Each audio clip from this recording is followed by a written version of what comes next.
भोजपुरी के power star कहे जाने वाले पवन सिंह चुनाव लड़ेंगे, इस बात की घोषणा उन्होंने पहले ही कर दी थी। लेकिन स्थिति साफ नहीं है कि वो किस पार्टी से चुनाव लड़ेंगे, इसलिए कि भारतीय जनता पार्टी के नेताओं के साथ उन्होंने मंच साझा किया था और उस वक्त कहा था कि मोदी जैसा कोई भी नेता इस भारत में पैदा नहीं हुआ और भारतीय जनता पार्टी के टिकट पर वो चुनाव लड़ने की घोषणा तो नहीं की थी। लेकिन उनके जो चाहने वाले लोग हैं, जो फैन हैं, वो ये अंदाजा लगा रहे थे कि आरा से पवन सिंह इस बार चुनावी मैदान में होंगे। लेकिन जैसे ही वो मुख्यमंत्री आवास एक अन्य मार्ग में पहुंचे और मुख्यमंत्री से क्या बातचीत हुई, इन सारे मामलों को लेकर के उन्होंने खुलासा तो नहीं किया, लेकिन अंदाजा ये लगाया जाने लगा कि हो सकता है कि जनता दल यूनाइटेड के संपर्क में पवन सिंह हैं। लेकिन इससे पहले की जो तस्वीर हमने आपको दिखाई कि भारतीय जनता पार्टी के नेताओं के साथ मेरी माटी मेरा देश एक प्रोग्राम था, उस प्रोग्राम में वो आए थे और उन्होंने प्रधानमंत्री मोदी की बड़ी सराहना की थी, गाना भी गाया था उन्होंने। तो ऐसा अंदाजा लग रहा था कि वो आरा से भारतीय जनता पार्टी के टिकट पर इस बार लोकसभा का चुनाव लड़ेंगे। लेकिन अब तक तस्वीरें साफ इसलिए नहीं हो सकी हैं क्योंकि ये महज घोषणा है उनकी चुनाव लड़ने की, किस पार्टी से चुनाव लड़ेंगे इस बात की घोषणा अब तक नहीं की गई है।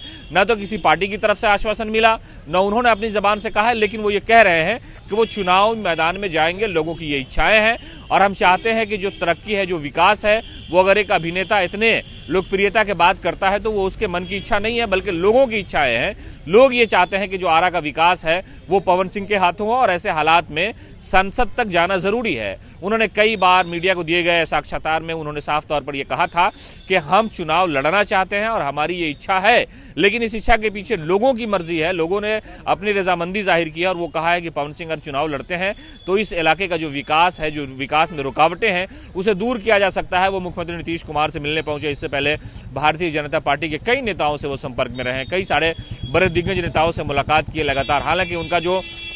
सियासी विवाद है वो अब तक कुछ नहीं है, लेकिन जो वैवाहिक विवाद है भोजपुरी इंडस्ट्री में कई सारे अभिनेताओं के साथ उनका जो हॉट टॉक होता रहता है, वो सारी चीज़ें उनकी ज़िंदगी में मुश्किलें खड़ी कर रही हैं। और जिस तरह से कई बार उनके पत्नी के साथ जो हंगामा हुआ, जो तलाक की नौबत आई, वो सारी चीज़ें उनकी ज़िंदगी के इर्द गिर्द घूमती है। लेकिन उसके बावजूद वो ये कहते हैं कि ये एक निजी ज़िंदगी का मामला है, लेकिन जो लोगों की इच्छाएँ हैं, जो लोग चाहते हैं, वो यही है कि हम राजनीति में आ जाएँ, इसलिए कि लोगों पर यकीन हमको और हमारा यकीन लोगों पर है। तो उन्होंने जब सरकार बिहार में टूट गई थी, इंडिया गठबंधन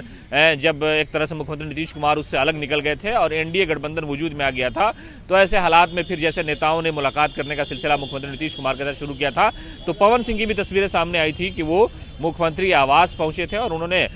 काफी देर तक मुख्यमंत्री नीतीश कुमार से मुलाकात की थी, बातचीत की थी। हालांकि जो मुलाकात का सिलसिला है मुख्यमंत्री का, वो लगातार कई नेताओं के साथ रहा है। भारतीय जनता पार्टी के नेताओं ने जैसे मुलाकात की, उसके बाद राजभवन मुख्यमंत्री नीतीश कुमार पहुंचे, सरकार वजूद में आ गई, उसके बाद से कई नेता उनसे मिलने के लिए पहुंचे थे। तो ऐसे हालात में पवन सिंह भी डोरे डाल रहे हैं। शायद भारतीय जनता पार्टी के कार्यालय में जो पिछले 2 महीना में जो प्रोग्राम हुआ, वो मेरी माटी मेरा देश प्रोग्राम उन्होंने किया, भारतीय जनता पार्टी की सराहना की। तो हो सकता है जो गठबंधन का आकार नया आया है, तो शायद भारतीय जनता पार्टी अपने ही पुराने नेता को आरा से चुनाव लड़ाएगी। तो पवन सिंह ऐसे हालात में जगह तलाश करने की कोशिश कर रहे हैं और वो बीजेपी के नेताओं के साथ साथ जो है मुख्यमंत्री नीतीश कुमार से भी मुलाकात कर रहे हैं। तो ऐसा लग रहा है कि वो चुनाव लड़ेंगे, लेकिन अब तक ये कंफर्म नहीं हो सका वो किस पार्टी के झंडा के बैनर तले, किस पार्टी को लेकर के वो चुनावी मैदान में लोगों से अपना विश्वास हासिल करेंगे, इस बात का खुलासा अब तक नहीं हुआ है। लेकिन तस्वीर ये बता रही कि वो चुनाव लड़ने के मूड में है।